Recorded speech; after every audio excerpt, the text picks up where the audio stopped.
ഫസ്റ്റിൽ ഇടിച്ചിരിക്കുന്ന hit point ആ വണ്ടിയുടെ കോ ഡ്രൈവറിൻ്റെ മുകളിലായിട്ട് വരുന്ന ആർച്ച് ഭാഗത്താണ് വണ്ടി ഇടിച്ചിരിക്കുന്നത്. അതുകൊണ്ടാണ് ടോപ്പ് വുഡ് അകത്തേക്ക് ഇരുത്തിയിരിക്കുന്നത്. ഏറ്റവും ഡാമേജ് കിട്ടിയിട്ടുള്ള കോ ഡ്രൈവർക്കായിരിക്കും. ഇവരുമായിട്ട് സംസാരിച്ചപ്പം അവിടെ ഉണ്ടായിരുന്നെന്നാണ് പറയുന്നത്. ഡ്രൈവർ പറയുന്നത് ഒരാളെ ഉണ്ടായിരുന്നുള്ള. ബാക്കിയുള്ള ആൾക്കാരൊക്കെ ഈ ഇമ്പാക്റ്റിൽ ഫ്രണ്ടിലേക്ക് വന്നു കാണും. തലയുമായിട്ടൊക്കെ കൂട്ടിയിടിക്കുക, അതിൻ്റെയൊക്കെ സാഹചര്യങ്ങളുണ്ട്.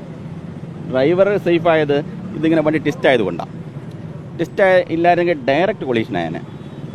കുറച്ചുകൂടെ ഒരടിയും കൂടെ അല്ലെങ്കിൽ 1 മീറ്റർ കൂടെ കിട്ടിയിരുന്നെങ്കിൽ വണ്ടി തെന്നിപ്പോയാൽ നമുക്ക് ഇതിൻ്റെ ഇമ്പാക്റ്റ് കുറയ്ക്കാൻ പറ്റിയേനെ. അതായത് എല്ലാം വണ്ടി തന്നെ കിട്ടി. എല്ലാം കിട്ടിയത് ആ വണ്ടിയിലുമാണ്.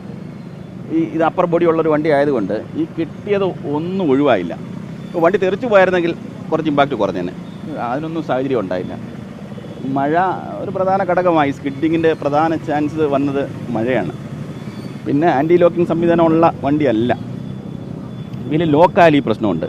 ഇതിൽ ലോക്കാതിരിക്കാനാണ് വിട്ട് പിടിക്കുന്നത്. ഈ കേസിൽ ആ സാഹചര്യം ഉണ്ടായിരുന്നില്ല. ഡ്രൈവറുടെ പരിചയക്കുറവ് എന്തെങ്കിലും പ്രശ്നമായിട്ട് ഡ്രൈവറുടെ പരിചയക്കുറവ്